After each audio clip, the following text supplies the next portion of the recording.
In this section, we want to learn about inverse trigonometric function and their graphs. Especially, we want to learn about the inverse sine and inverse cosine function.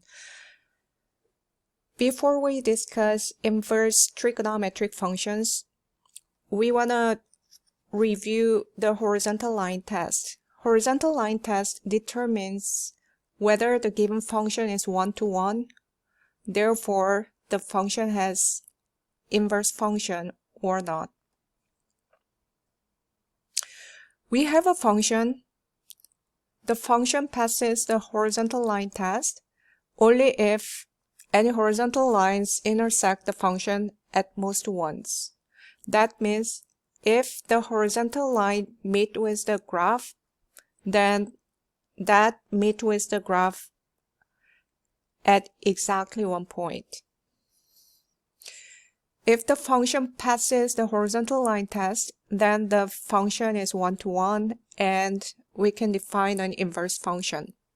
That is a horizontal line test.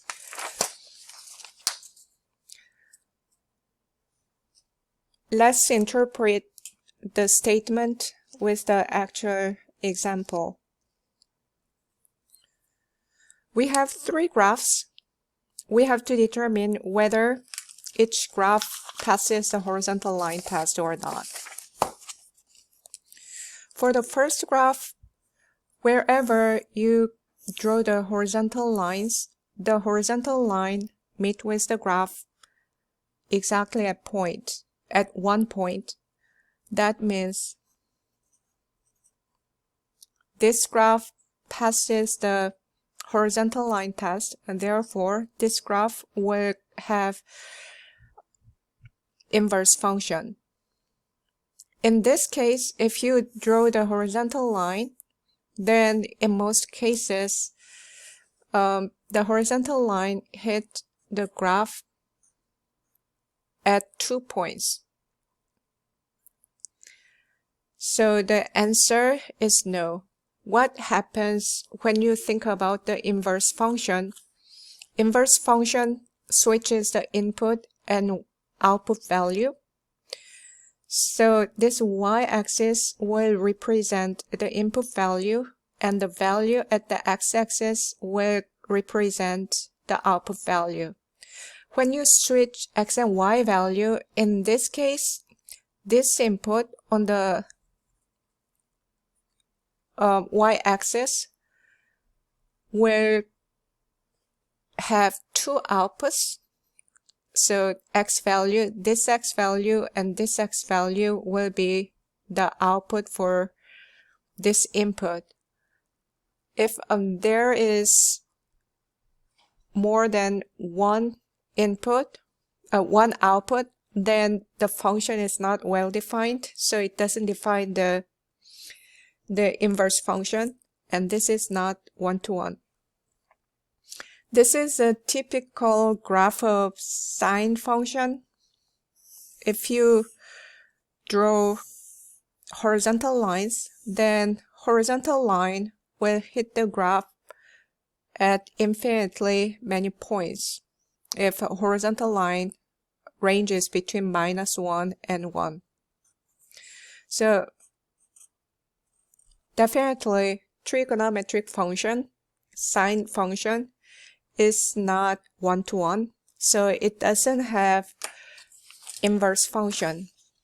But the title of this section is inverse trigonometric functions, so maybe there is a way to define the inverse sine function. Let's talk about the details.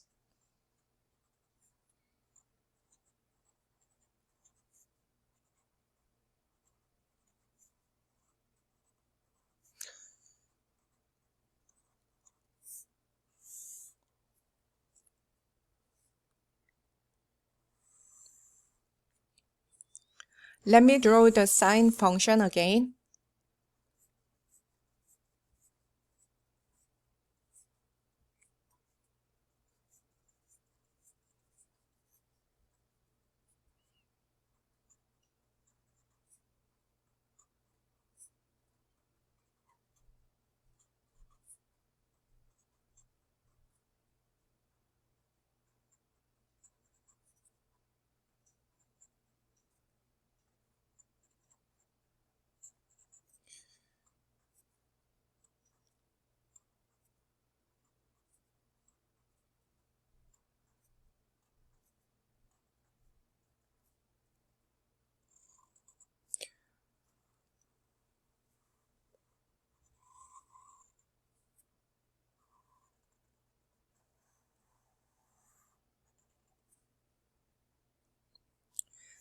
This is a sine function, y equals sine of x.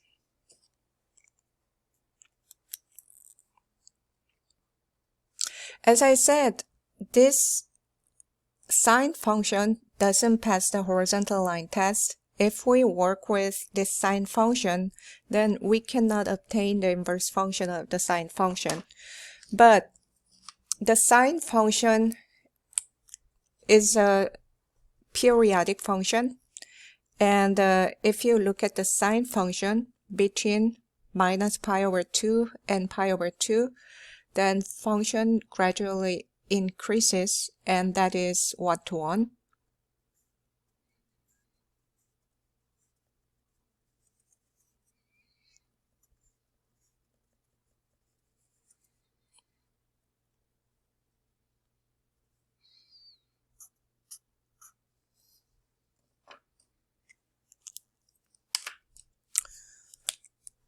So when we discuss the inverse sine function, we will limit our attention to minus pi over 2 and pi over 2. Indeed, we will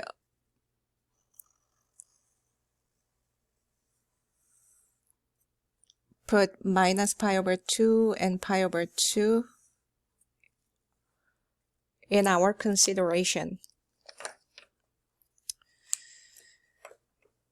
When we think about the angle region, 0 to pi over 2 is quadrant 1, and 0 to minus pi over 2 is quadrant 4.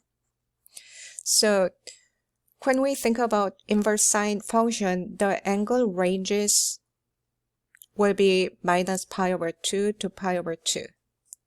So what I was saying was y equals sine of x is 1 to 1 on minus pi over 2 to pi over 2. Some of you may ask, why don't we choose from pi over 2 to 3 pi over 2 or other range, because you can decide the region where sine function is 1 to 1 differently. But that's the way people agree to define inverse sine function. We always think about y-axis, and we expand the region where the sine function is 1 to 1 near y-axis.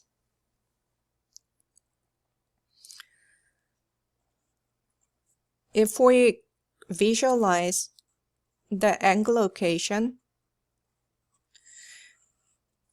angle is located in quadrant 1 or quadrant 4. And we are thinking about minus pi over 2 to pi over 2. So from here to here.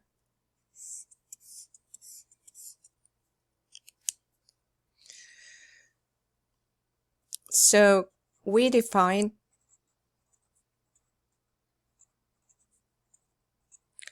an inverse function of a sine function on minus pi over 2 to pi over 2.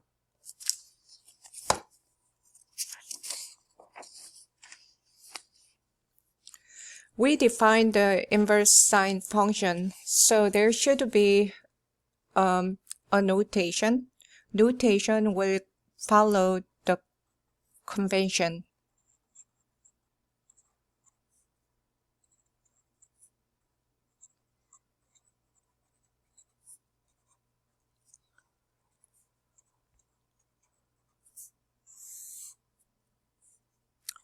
Y equals, we are thinking about sine function.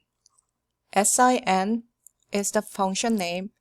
When we denote the inverse function, we put small decoration with -1. to the function. What you shouldn't be confused about is that is not sine of x minus. So this is the inverse sine of x. This is not 1 over sine of x. Another way to express the inverse sine function is arcsine x, and we read arcsine of x. Both are indicating the same thing, and that's about inverse sine function.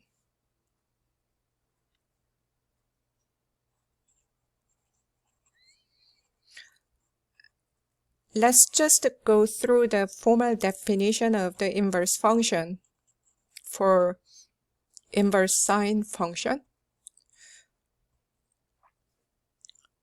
When we have an inverse function is obtained by switching the input and output of the original function. So inverse sine of x, that is sine of y equals x. So original input became output of the inverse sine, and the output of sine became input of sine inverse.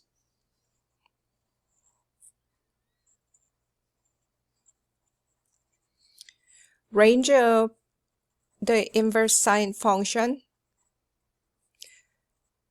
is the region we limited,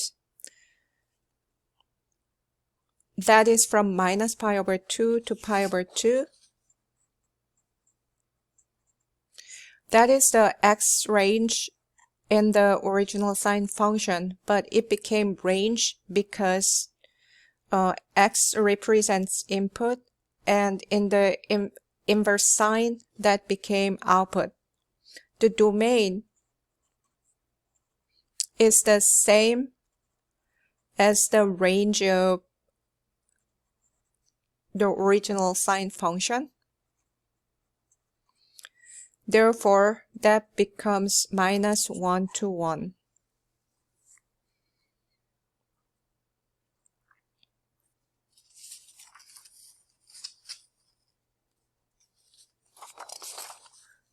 Let's figure out the graph of inverse sine.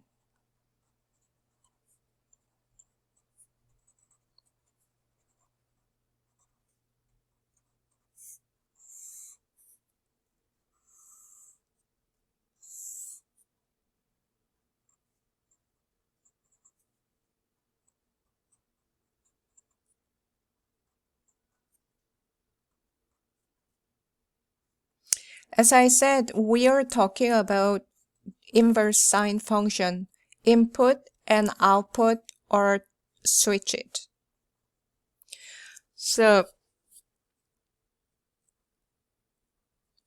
what is represented by x, the y-axis, is the angle value, and x-axis became sine function's output value. Let's pick some sample points. Sine of 0 was 0. That means sine inverse of 0 equals 0. This time 0 and 0 are the same, but output 0 is input, input 0 is output. Sine of pi over 2 equals 1. That means sine inverse of 1 equals pi over 2, and sine of minus pi over 2 was minus 1. So sine inverse of minus 1 equals minus pi over 2. So what we are referring to was this one, sine of minus pi over 2 was minus 1, and sine of pi over 2 was 1. That was written here. All we did for inverse function part, we just switched the input and output value. Let's use this information. Sine inverse of 0 equals 0, so it passes the origin. And sine inverse of 1 is pi over 2, so it passes this point. And sine of minus 1 is minus pi over 2, so it passes this point. It looks like they are on the straight line. However, that is not the straight line because we are thinking about this small region. This time, x becomes y and y becomes x. So there is a big wave. If this wave is stretched here, then there is pi, and then graph will go down here. And if it is stretched downward, and then there is negative pi, and then it'll go upward. So there is a parent wave here. So we will cut that wave. Then this wave and this wave. As I said, if we extend by switching x and y value, then this wave will continue in this way. This is the graph of sine inverse.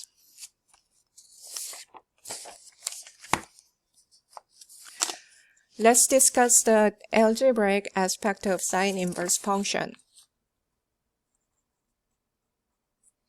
We want to find the exact value.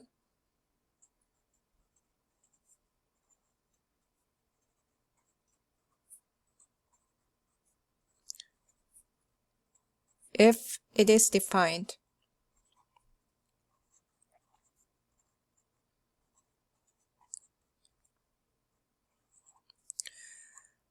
Sine inverse of 1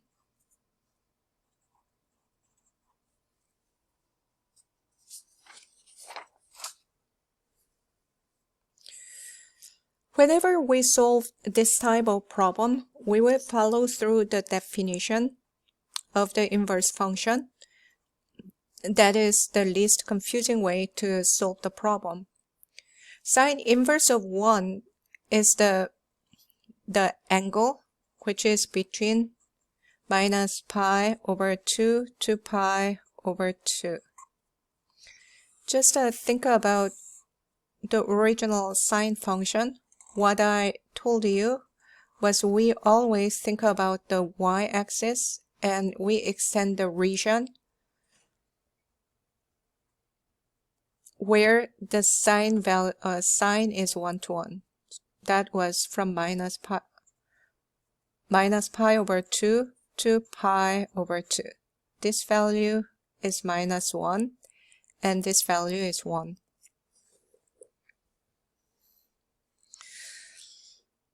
From here, what we know is sine of pi over 2 equals 1. And if you interpret this, then that means sine of theta equals 1. In this region, there is exactly one point which satisfies this equation. So, theta equals pi over 2. Therefore, we can say that sine inverse of 1 equals pi over 2.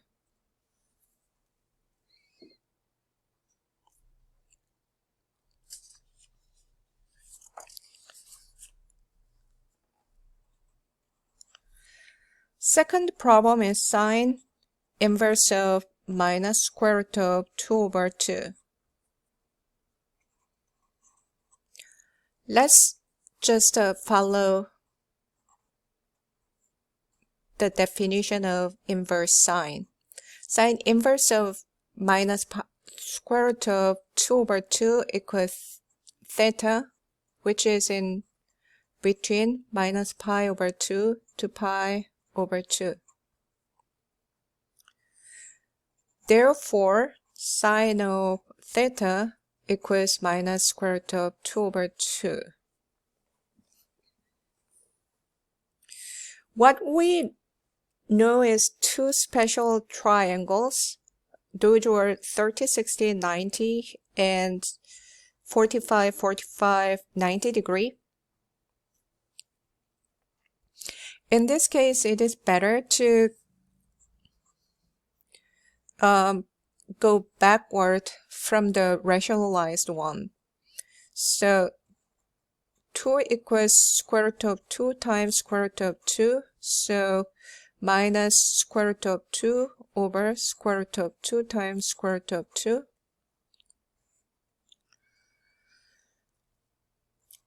These two will cancel each other, so minus 1 over square root of 2. By looking at this, you can now identify that with the 45, 45, 90 degree triangle. So that is pi over 4, 1, 1, square root of 2. So this is opposite, and this is hypotenuse.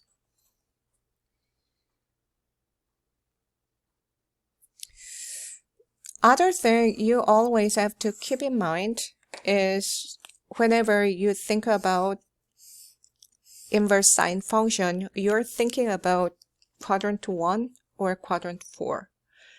Y value in the quadrant will determine the sign of sine. In the first quadrant, sine is positive. In the fourth quadrant, sine is negative. So we can easily say that the angle is in the fourth quadrant. This angle was identified as minus pi over 2, and this angle is identified as pi over 2.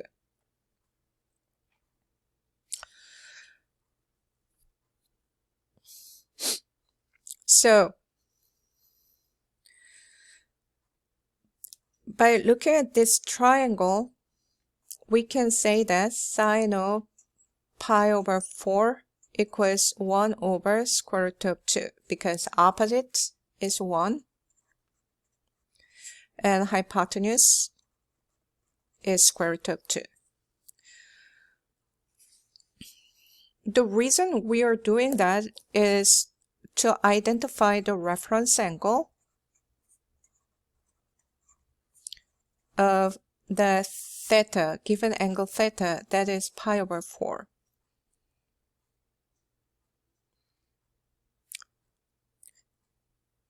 The reference angle is identified as pi over 4, and that is in the fourth quadrant. The angle must be between minus pi over 2 to pi over 2.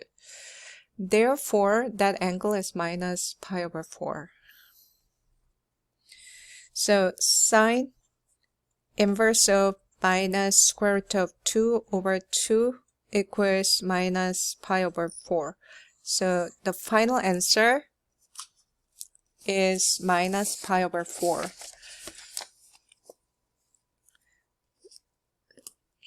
Let's review the steps to follow. What I did was I follow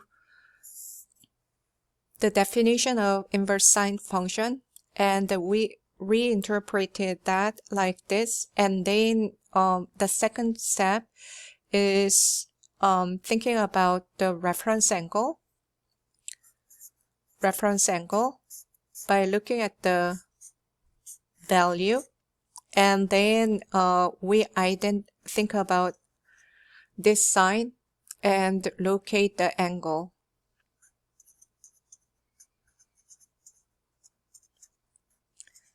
And then we combined these two information to put either positive or negative to the reference angle.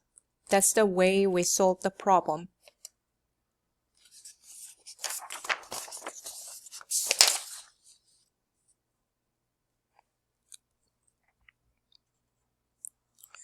The next problem is sine inverse of 5.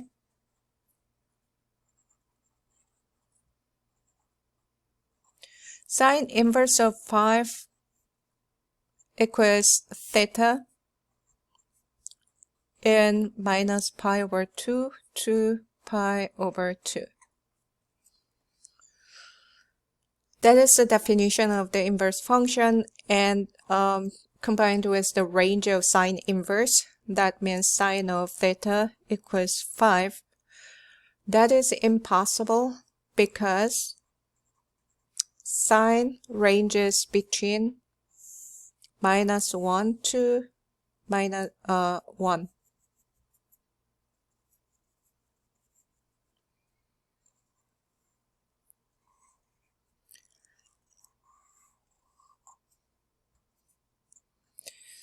What they are saying is 5 is somewhere here, and we think about the inverse value. There is no such inverse value because that horizontal line will never hit the sine graph.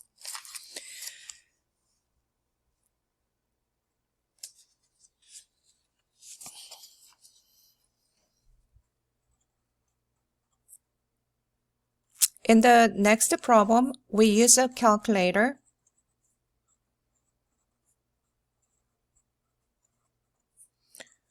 In radian mode,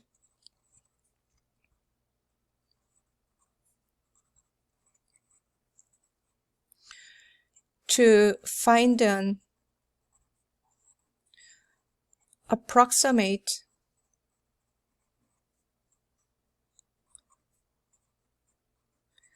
value of the expression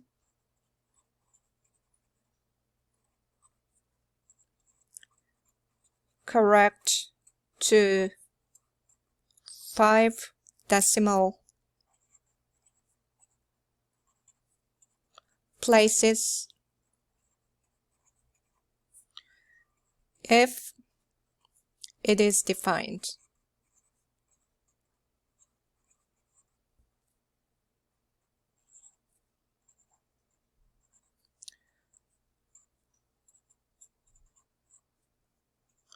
We want to calculate sine inverse of 2/3. The first thing you have to make sure is the calculator is in radian mode. I said if that is not in the radian mode, then you will use the RG button to change that to the radian mode. Currently, the calculator is in the radian mode, so make sure that is a radian mode. The way we put the input will be, we think about this value, so 2 divided by 3, and then we will evaluate by pressing equality. And then this is a sine button. If you look at the green character, then SIN inverse. So that can be done by second and sine. So you will press second and then sine. So let's do that. 2 divided by 3 and evaluate it, and second sine, then we get 0.72973 because right after 2 we have 7, which is greater than 5, so 2 becomes 3.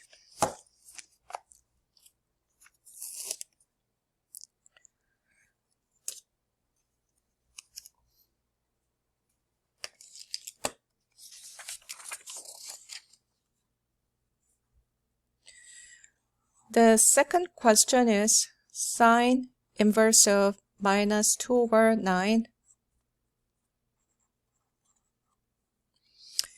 This time, again, we have to make sure that that is in the radian mode. The way we put the data will be 2 divided by 9, and then we will evaluate that fraction, but that is a positive value. So we will press this button, That is changing the sign button. And then we will evaluate it. Let's do that. 2 divided by 9 and evaluate the fraction, and then change the sign and then second sign. So that is minus 0.22409.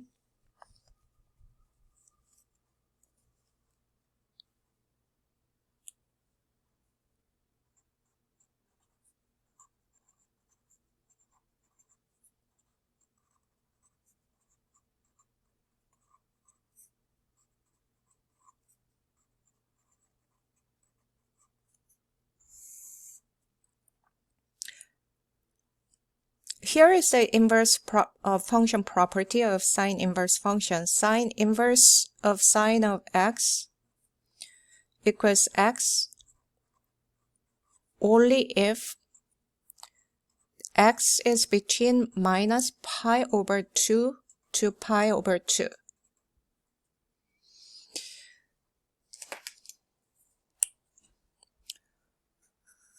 This is very important. If this x value is not in the range of sine inverse, then this input value and output by sine inverse will not be the same, because we have to reinterpret that so that the angle ranges between minus pi over 2 to pi over 2.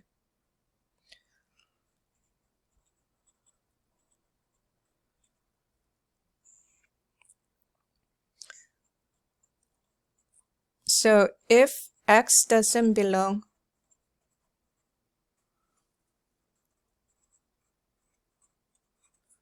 to minus pi over 2 to pi over 2, then when we think about sine inverse of sine of x, that is an angle between minus pi over 2 and pi over 2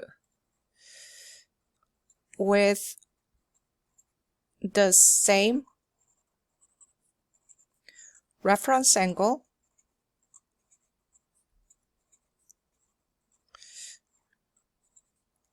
and the same sign.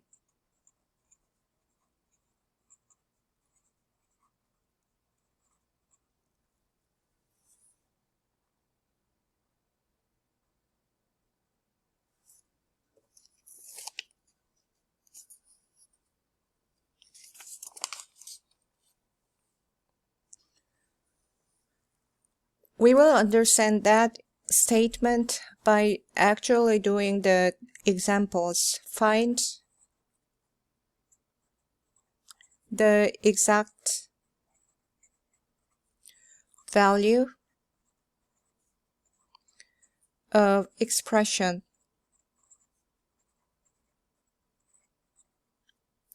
if it is defined.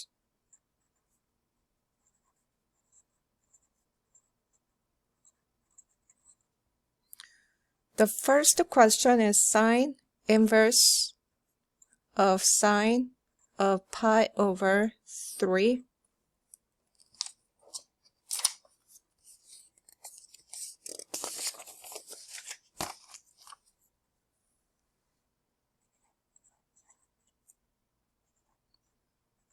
Sine inverse of sine of pi over 3, then that is the angle between minus pi over 2 and pi over 2.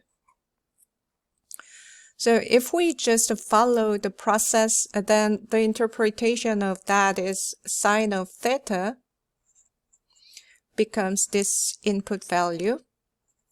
This time that is sine of pi over 3. If you locate the pi over 3, then pi over 3 is in the first quadrant, and the range of inverse sine is quadrant 4 or quadrant 1. So theta equals pi over 3.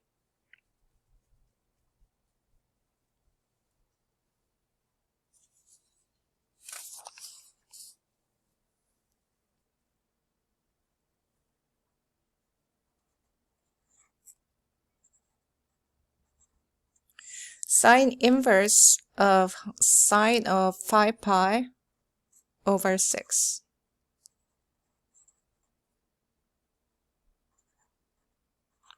Sine inverse of sine of 5 pi over 6, that is the angle in between minus pi over 2 to pi over 2. So this time the input value is this number.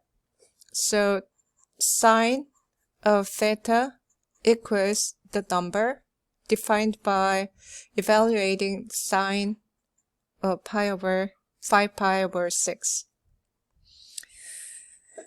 We have to figure out the angle. To do that, we have to locate the angle first. If this angle is located between minus pi over 2 and pi over 2, then there is no problem, and theta will become 5 pi over 6. This is pi. This can be reinterpreted as 6 pi over 6. So 5 pi over 6 is located in the second quadrant.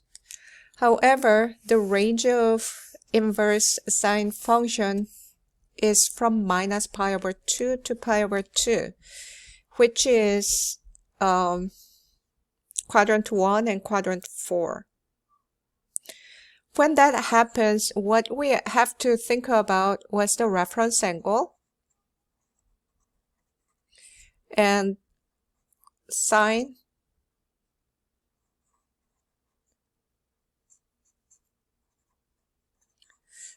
of sine to relocate the angle. The given angle is 5 pi over 6. If we think about the reference angle, then that is pi over 6. We just think about the difference between these two angles. And then we have to think about whether that angle sine of 5 pi over 6 is positive or negative. In the second quadrant, sine is positive. In the first quadrant, sine is positive, and in fourth quadrant, sine is negative. So the only way we can relocate that angle is by drawing an angle which has the same sine and which has the same reference angle. So it becomes pi over 6. Sine of 5 pi over 6. What I was talking about was the general property of the reference angle.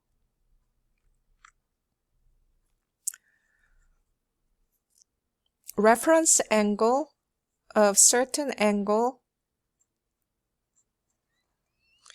the sine value of the reference angle is plus or minus the sine of 5 pi over 6 is the plus or minus sine of reference angle of 5 pi over 6. That plus or minus is determined by the quadrant it belongs to and sine of this value. In the second quadrant, it was positive, so we don't put anything. By looking at this, this is not in the range of inverse sine, but it does. So theta becomes pi over 6.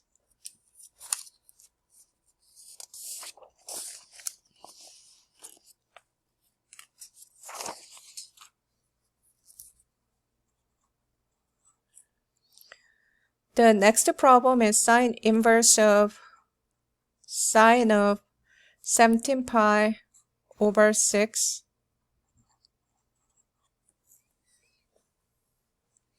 Let's go through the process. Sine inverse of sine of 17 pi over 6.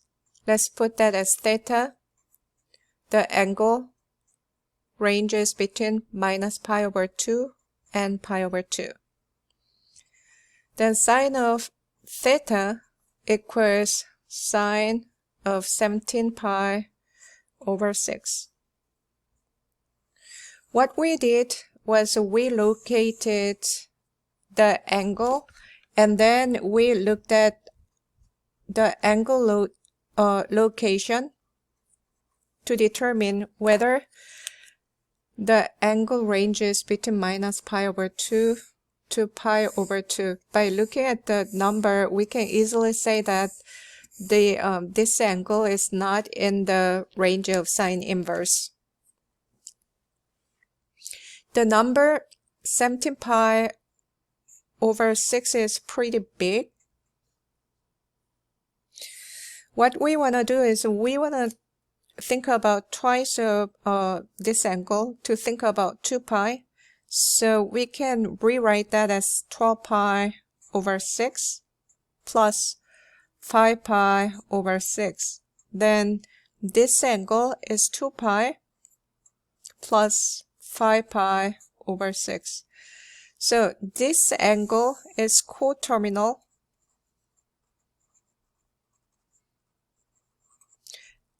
to 5 pi over 6.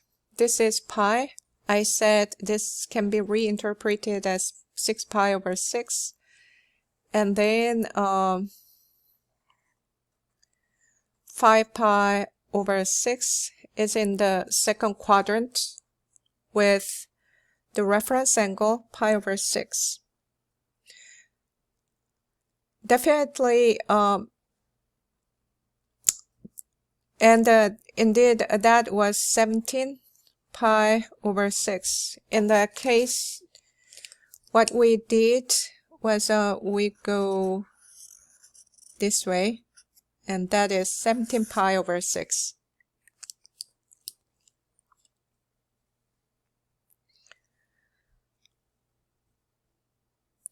The next thing we want to think about is the sine value, whether sine is positive or negative. That is upper half plane, which is where y values are positive, and so sine is positive.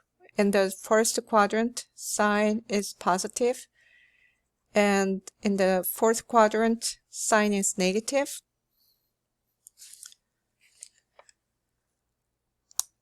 So as we did when we relocate this angle to first quadrant, so that we can find the angle whose sine value is the same as sine of 17 pi over 6, we have to put the angle in the first quadrant with the same reference angle. By looking at this picture, what we can say is sine of 17 pi over 6 is the same as plus or minus reference angle of 17 pi over 6, which is pi over 6, but it was positive, so we don't put minus here, and those are exactly the same. And then we can conclude that theta, that is sine of theta, and this angle is in the range of sine inverse. Therefore, theta equals pi over 6.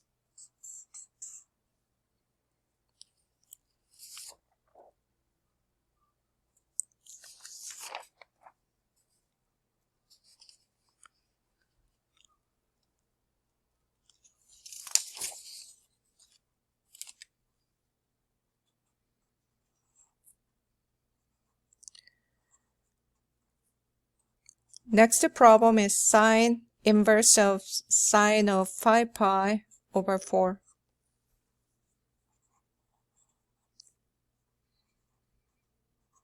Sine inverse of sine of 5 pi over 4 can be put as theta because we are looking for the theta ranges between minus pi over 2 and pi over 2,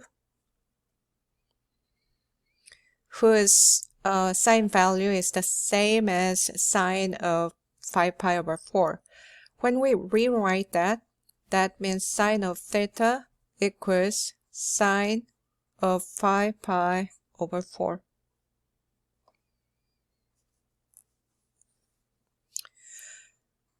What we did was relocate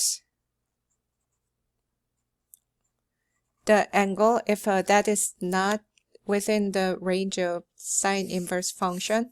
Range of the sine inverse function is quadrant 1 or quadrant 4. This is pi. This time we are thinking about the denominator 4. So that is 4 pi over 4. And it goes a little further. So we locate the angle 5 pi over 4 in the third quadrant. Then what we did was we considered the reference angle. Reference angle is pi over 4 by considering the differences between two angles.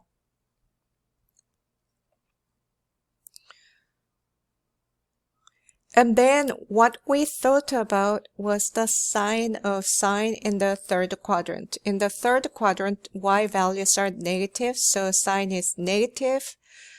At the same time, sine is negative when the angle is located in the fourth quadrant because y values are the negative. So all we have to do is we have to figure out the angle whose reference angle is the same. So this is minus pi over 4. So we can say that sine of 5 pi over 4 is plus or minus sine of pi over 4, which is a reference angle, but sine was negative, so it was negative. Sine is an odd function, so we can put that in here, or we can just visualize like this, and then we can put minus pi over 4 directly by looking at the picture. So that was sine of theta. This angle, minus pi over 4, is in the range of minus pi over 4 and pi over 2 and pi over 2. So the final answer will become theta equals minus pi over 4.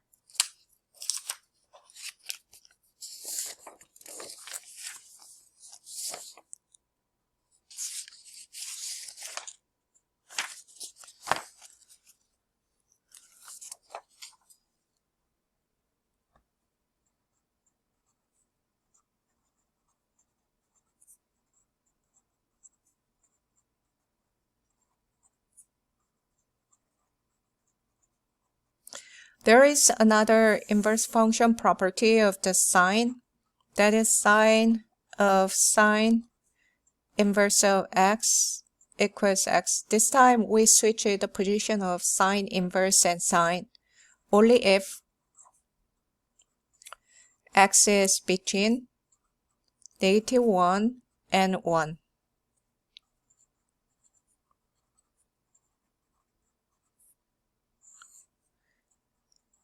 If x doesn't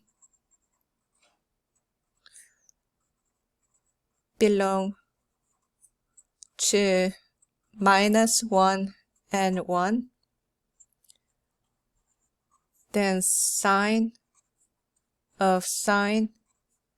inverse of x is undefined.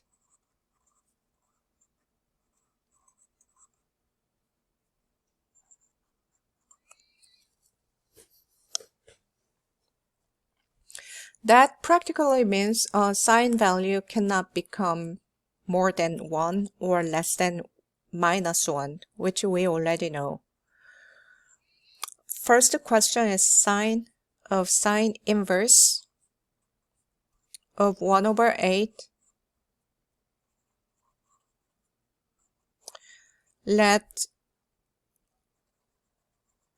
We think about this first. Sine inverse of 1/8 equals theta. Then that means sine of theta equals 1/8, just following the definition. So when we think about sine inverse, we think about the angle ranges between -π/2 and π/2. But when we think about sine theta, we think about the range of original function, so it ranges between -1 and 1. When we combine those, sine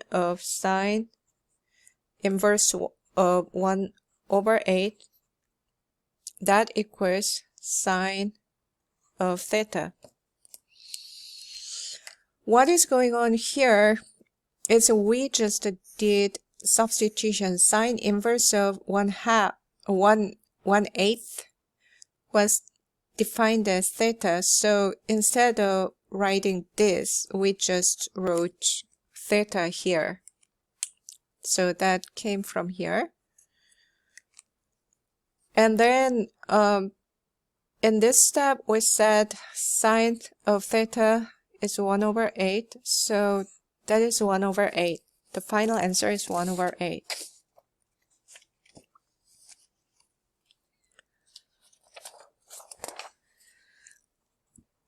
Second question is sine inverse of 6.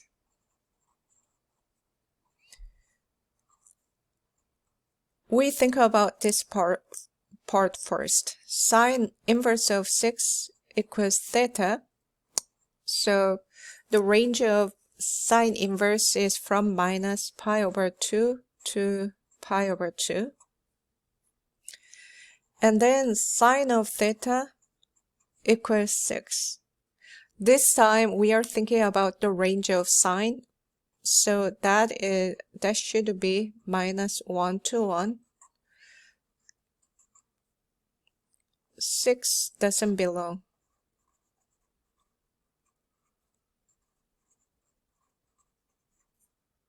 to -1 to 1. So we have to say this.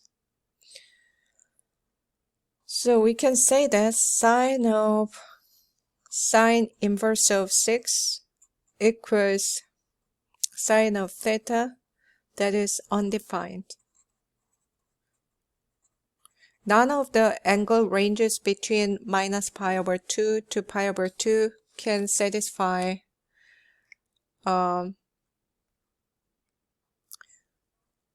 this relation, so that is undefined.